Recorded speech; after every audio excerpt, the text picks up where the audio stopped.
the place that I feel the most Chicano isn't in East LA or in Bow Heights. It's actually in Mexico City. Like, people are quick to remind me that, hey, you're different.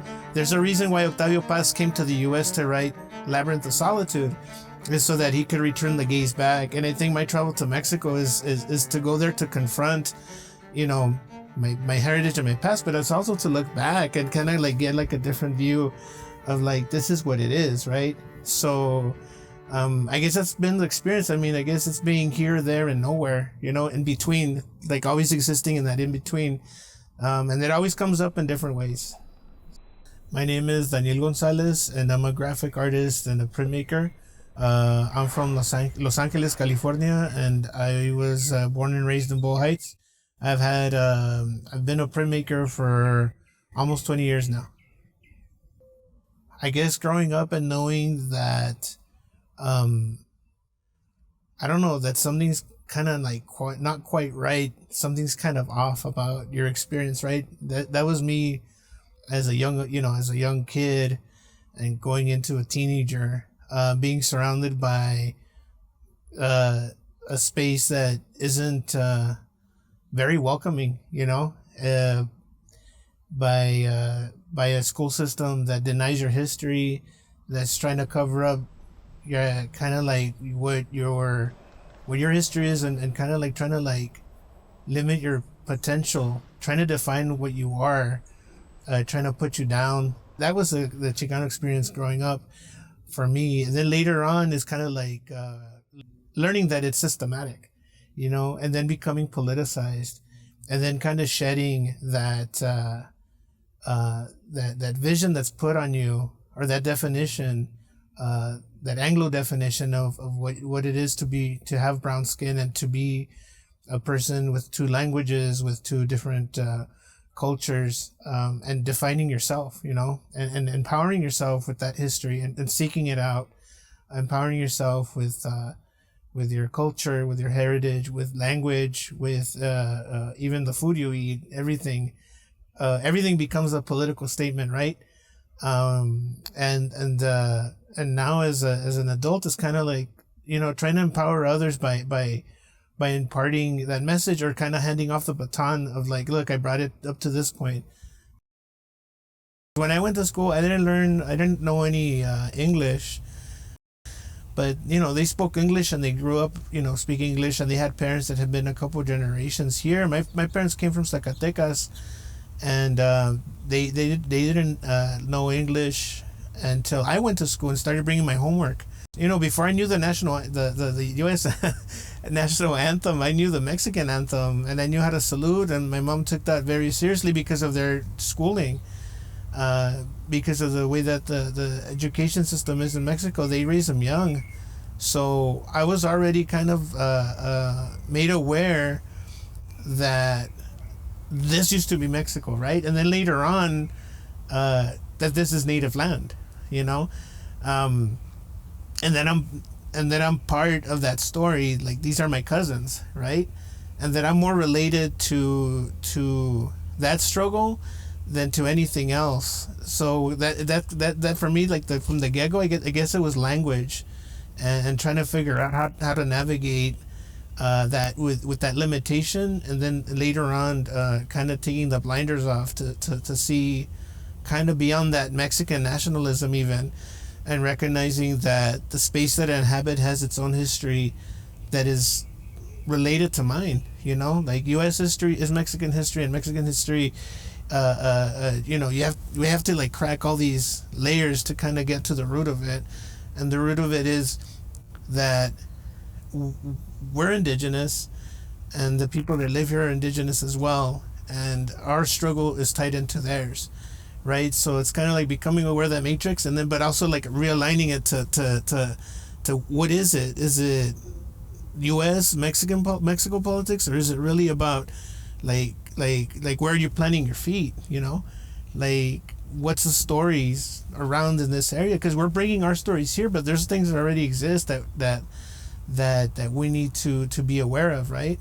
And I guess it's kind of having that sense. I guess, and that's the matrix, right?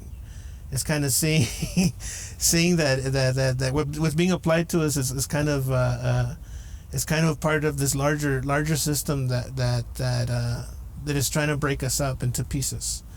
I made a decision early on that maybe the written language isn't the best way for me to communicate, and maybe like pictures would be better, and maybe that stems from like the frustration that I felt as a young kid trying to communicate with my peers, when I was having trouble with English, learning English.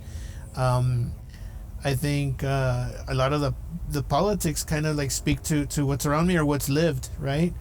And also like my audience is I want to, I guess I'm trying to pull out things so people could like look at them a little bit more closely and kind of like maybe question them the same way I'm questioning them, or kind of give them a jab of like, hey, that picture that you're looking at, the way you're looking at it is maybe kind of a little bit tilted. Let me tilt it more to like how way I see it.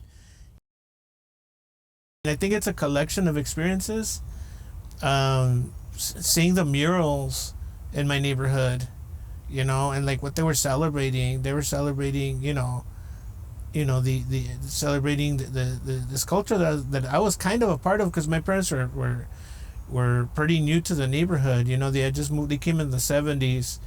The huelgas were a big part of it. Seeing the grape strikes, I remember them picketing the grocery stores and being involved with that. My dad would go to the parish, and I remember he went to actually see Cesar Chavez speak in our local hall, and kind of like, yeah, I remember we made it a point not to buy certain things, but grapes during the boycotts.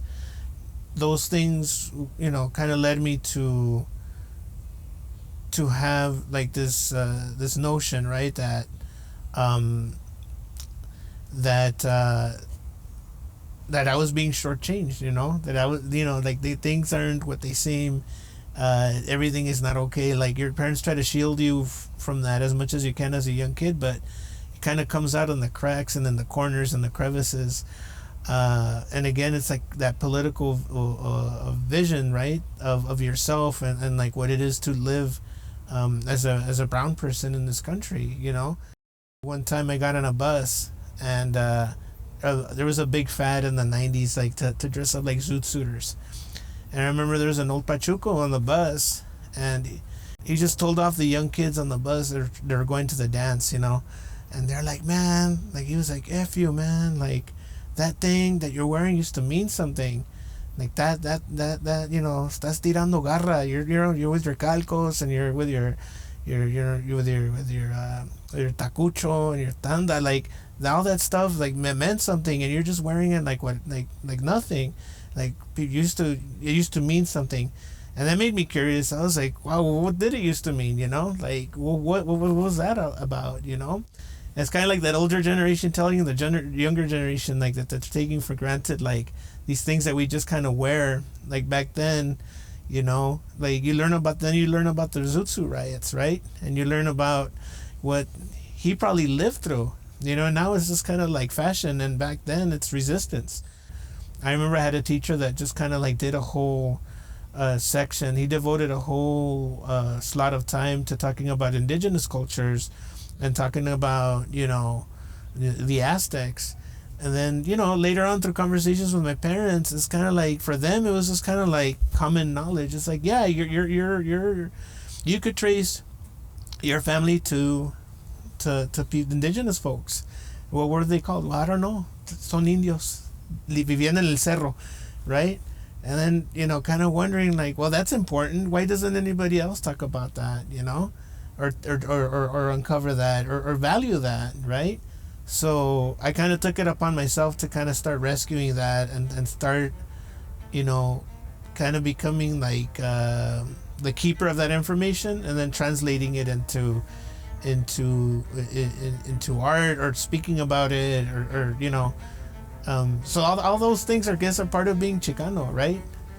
I would say that all those things collectively shaped my notion of what it is to be Chicano.